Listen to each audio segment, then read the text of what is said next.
Olá, bem-vindos e bem-vindas de novo a estas conversas de consultório para um público em geral. Vamos falar hoje um bocadinho mais sobre experiências de intrusão e de violentação sexual ou genital. Será o nosso segundo vídeo sobre este assunto. Entretanto, vamos dar as boas-vindas, mais uma vez, à doutora Maruki, que é uma psicóloga com um curso com cartas dadas. Ok. No último vídeo que falámos sobre estes assuntos, falámos em experiências que a pessoa possa ter tido e sentido como invasoras na sua intimidade, ou sobre experiências de verdadeira invasão na sua intimidade. São duas coisas que podem ser similares, complementares ou até hipoteticamente diferentes. Diferente se eu não tiver tido a experiência de verdadeira invasão, mas sentia como tal, ou se eu tive a verdadeira invasão, e também a senti como tal, e ainda temos a situação de eu ter tido no concreto e na realidade a invasão, mas ao longo da minha vida fechei o meu acesso a isto, nem sequer sei que aconteceu e vivo com esta situação a não vir com clarividência à minha cabeça ou à minha memória, mas devo já dizer que vem, pelo menos sai pelos poros e pela minha corporalidade, mesmo que eu não me dê conta. Obviamente que há situações e situações. Eu queria debruçar-me hoje um bocadinho mais também sobre as situações em que há algumas crianças, sobretudo, não é? É neste período de desenvolvimento, a maior parte das vezes que estas coisas acontecem, algumas crianças que tiveram experiências de exploração mútua, ou com irmãos, ou com irmãs, ou com primas, ou com primos, ou com os vizinhos, ou com os coleguinhas da escola ou da rua, etc, etc. E que, obviamente, são experiências de exploração à porta fechada, porque desde sempre, e já falámos sobre isso, que as questões da nossa genitalidade e da nossa intimidade aparecem como algo que nós resguardamos do mundo. Começa logo pelo facto de todos nós andamos vestidos, não é? Não há, como nos Papua da Nova Guiné, por exemplo, não andamos nus ou com umas pequenas palhas em redor do nosso sexo e da nossa genitalidade. Não, pelo contrário, nós aqui cobrimos a nossa corporalidade, aquilo que consideramos íntimo, não é? A nossa genitalidade, os nossos órgãos sexuais e até tudo o que associamos à sexualidade, como por exemplo as maminhas. E portanto a criança aprende que realmente, já falámos sobre isso, não vou debruçar-me mais, a criança aprende que não é algo que tenha que estar sempre visível no dia a dia, e portanto até a abordagem ao assunto é uma abordagem nos bastidores, não é? Lá atrás, no backstage, sem que de facto traigamos sempre este assunto à baila como um assunto comum ou do qual se fala com alguma franqueza e abertura. Em algumas famílias é possível que isto aconteça, tudo bem, mas a maior parte das famílias isto não acontece assim, não é? Ninguém nos veio falar sobre estas situações no cotidiano do nosso desenvolvimento. E, portanto, a criança, quando tem experiências de exploração da corporalidade com as crianças mais próximas do seu relacionamento, vai fazê-lo também às escondidas. E vai fazê-lo até como é óbvio, com uma certa imberberidade, com uma infantilidade própria do ciclo, não é? Do ponto onde está do seu ciclo de desenvolvimento. E muitas vezes estas situações de exploração podem ser interpretadas como algo mais ou menos traumático à medida que a pessoa se desenvolve, que cresce e que vai atingir a idade adulta ou a idade jovem e jovem adulto e por aí fora. Às vezes é preciso desmistificar um bocadinho isto. Não se esqueçam que há situações e situações, não é? Portanto, estamos aqui a falar apenas naquelas em que isto se aplica. Há situações em que a leitura, a interpretação que mais tarde a pessoa vem fazer das experiências que teve na sua infância pode ser mais dura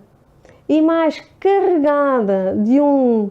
caráter mais ou menos traumático do que é verdade, do que na realidade a situação em si encerra. Ou seja, é habitual que as crianças descubram a corporalidade umas com as outras.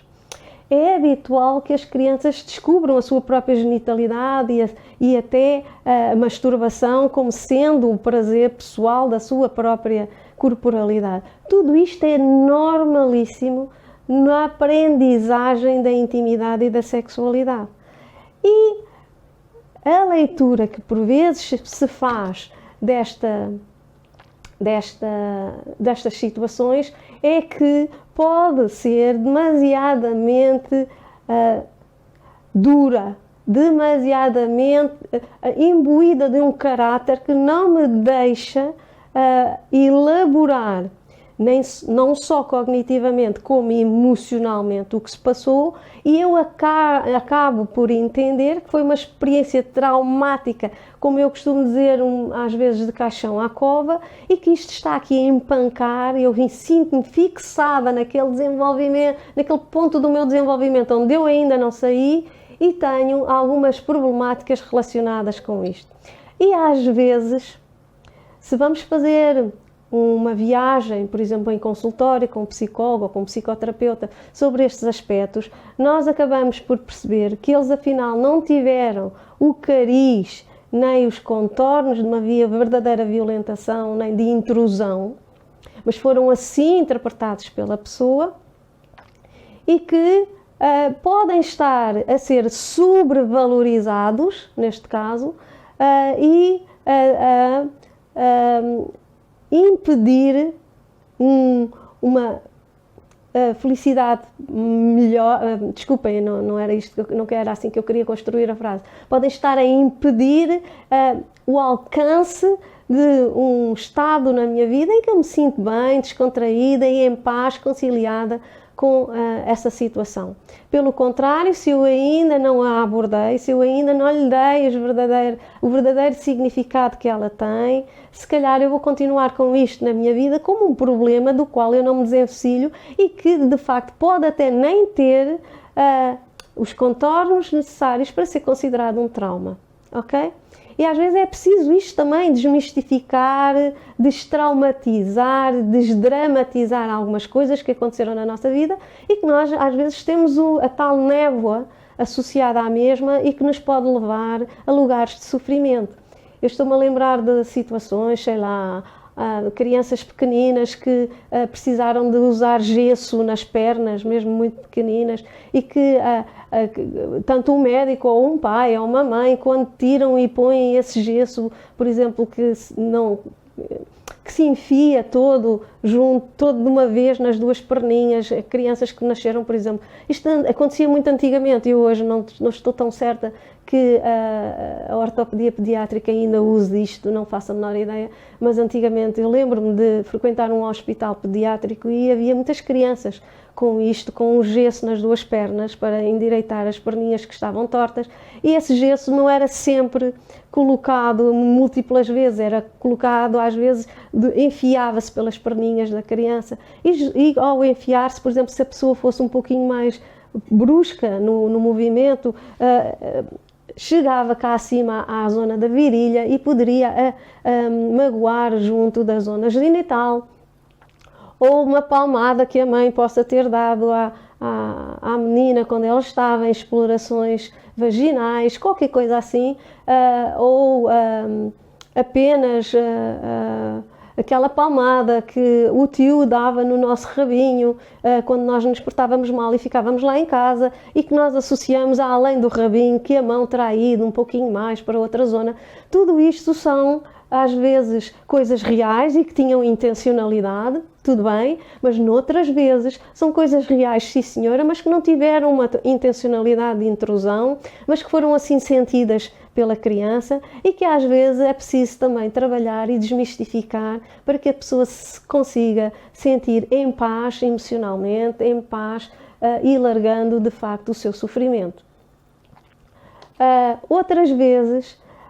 é o contrário, estas experiências são sentidas pela criança como coisas light, suaves, corriqueiras, pronto, esteve com o priminho ou a priminha ou a amiguinha do primeiro andar, mais a amiguinha do resto de chão e a vizinha do lado direito, estiveram todos juntos numa alegre brincadeira em casa, os pais foram não sei aonde, e eles, em vez de ver televisão, fizeram explorações intimistas. E a criança, ou as crianças, entendem isto de uma maneira suave. Pronto, passou, é uma coisa que se experimentou, que se explorou, porque faz parte do desenvolvimento normal de descobrirmos com os outros e descobrirmos a nós próprios. Nada disto é crítico. Mas poderá ser crítico, por exemplo, quando os pais, por algum motivo, souberam que nós estivemos a fazer estas experiências ou que estivemos nesta exploração e que depois dão a isto um caráter de drama, não é? O meu filho foi violentado pelo seu, ou não sabes o que é que o teu filho esteve a fazer com a minha filha, isso não se faz, ele já tem um caráter de violador, alguma coisa se passa, ele tem uma panca, pronto, e de facto às vezes não é nada disso. As crianças exploram-se umas às outras, nós também nos exploramos a nós próprios, nós temos o ímpeto de procurar zonas de prazer erógeno, ou seja, as pessoas, quase todas nós, não digo que sejamos todos nós, quase todos nós conhecemos o nosso corpo, ou se não conhecemos, pelo menos fazemos experiências de conhecimento e percebemos quais são as zonas que nos dão prazer de vários modos, ou por estimulação manual, ou por estimulação com o outro, ou por estimulação visual, ou seja o que for. Há, de facto, todo um mundo de erogenidade que todos nós possuímos e que não é propriamente um pecado capital, faz parte da nossa essência enquanto seres corporais, enquanto seres sexualizados e seres sexualizantes, não é? E, portanto, às vezes é interpretado pelos outros como algo absolutamente fora da caixa, como se tivéssemos uma panca. Muitos pais às vezes vêm a consultar e trazem os filhos, mas ele tem uma panca, ou o filho da minha vizinha tem uma panca, porque estiveram os dois a mexer no pênis um do outro. E aliás, as pessoas às vezes nem dizem a palavra pênis, até têm medo de utilizar este vocábulo e dizem na pilinha, no pipi, utilizam estes vocábulos mais infantilizados para não ter que entrar em contacto com a própria realidade da sexualidade. Mas às vezes, não digo que seja sempre, obviamente, não é? Estamos aqui a falar em certas experiências, são apenas experiências vulgares, corriqueiras, de autodescoberta ou de descoberta guiada com os membros da comunidade da minha idade, não é? E, portanto, às vezes é preciso também desmistificar às vezes um bocadinho isto para que a pessoa também consiga seguir em frente, se entendeu ou se fez uma interpretação, e às vezes esta interpretação pode ser muito cristalizada, muito velha na vida, a pessoa tem isto na sua cabeça como uma experiência muito má, não é? Como se tivesse havido realmente ali qualquer coisa mesmo traumático e não está sossegada internamente com isto, e às vezes é mais simples do que parece.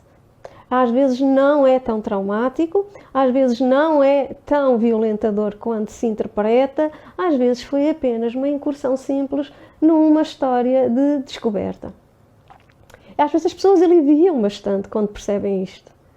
Claro que não é sempre assim, claro que há o contrário, há histórias em que a pessoa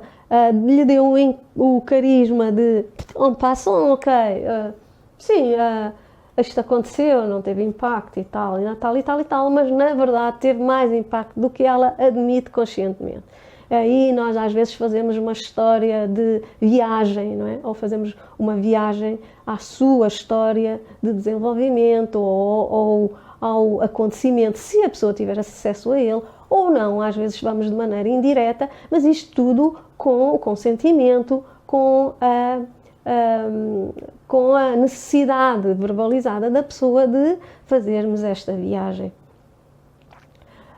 Com as crianças a questão é um pouco mais diferente, não é? Estar a dar apoio a uma criança que foi vítima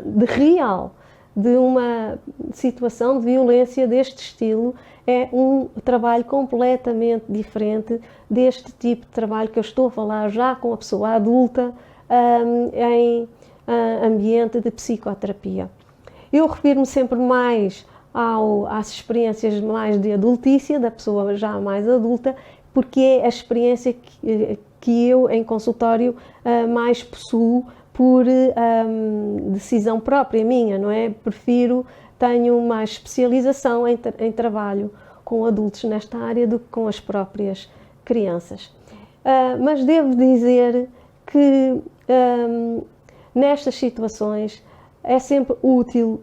mesmo que não se faça uma terapia longa, mas que se faça uma abordagem psicológica ou psicoterapêutica para que a pessoa possa libertar-se do peso e dos efeitos nefastos que estas situações às vezes têm na nossa vida ao longo dos anos, sem nos darmos totalmente conta de como nos podem estar a empancar ou a bloquear a nossa própria felicidade. Saibam que há muitas abordagens que conseguem dar apoio a estas situações, desde as situações mais vocacionadas para o trauma, desde abordagens da somatique, abordagens do EMDR, abordagens da hipnoterapia ou hipnoterapia clínica, abordagens mais relacionadas com a corporalidade, a análise bioenergética, a análise biodinâmica, o RTT, uma quantidade de abordagens que a própria psicanálise, para algumas pessoas que aceitam e se sentem atraídos por esta abordagem e que de facto ajuda a pessoa a fazer a dita viagem à sua história de desenvolvimento e perceber o impacto que ela tem no hoje e como a maneira como interpretamos, a maneira como vivenciamos no passado essas nossas experiências e como as interpretamos e vivenciamos hoje no presente podem fazer a diferença para a situação da nossa emocionalidade e da nossa vida psicológica. Obviamente, em situações de grandes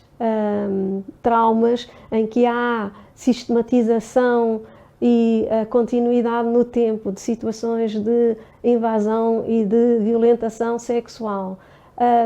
saiba que sempre pode procurar apoio especializado e gratuito que existe no Estado e que lhe também fornece apoio jurídico e apoio na tomada de decisão quanto à divulgação ou não é, da identidade da pessoa que o molesta ou que a molesta, mas isso já são áreas que eu não domino totalmente, mas saiba que existem em Portugal mecanismos, entidades que estão vocacionadas para ajudar as pessoas e que pode procurar ajuda também junto das mesmas. Mas também lhe devo dizer, sobretudo a si que está a ver este filme e que teve algumas experiências deste estilo, que é possível viver com estas experiências desde que consiga fazer esta imersão sobre as mesmas, desde que consiga apaziguar-se sobre as questões que aconteceram ou desde que consiga perceber que diligências tem de fazer para você própria também sanear a dor, o sofrimento que lhe tem causado tudo o que se passa ou o que se passou. Não se esqueça também que quanto mais tarde trabalhar estas áreas, mais tempo de sofrimento tem e mais ramificações deste sofrimento pode trazer para também as pessoas com quem convive, com o seu parceiro, com a sua parceira, com os seus filhos, as suas filhas, seus amigos, seu namorado, seu companheiro, seu marido, a sua esposa, por aí fora. Não esteja sozinho ou sozinha no acesso ao conhecimento destas coisas e procure ajuda. O meu nome é Susana Rodrigues, eu sou psicóloga, psicoterapeuta e estou aqui para vos acompanhar nestes pequenos vídeos introdutórios que falam de maneira suave e não muito profunda para um público mais geral sobre temas que possam fazer algum sentido saber, conhecer ou ter acesso.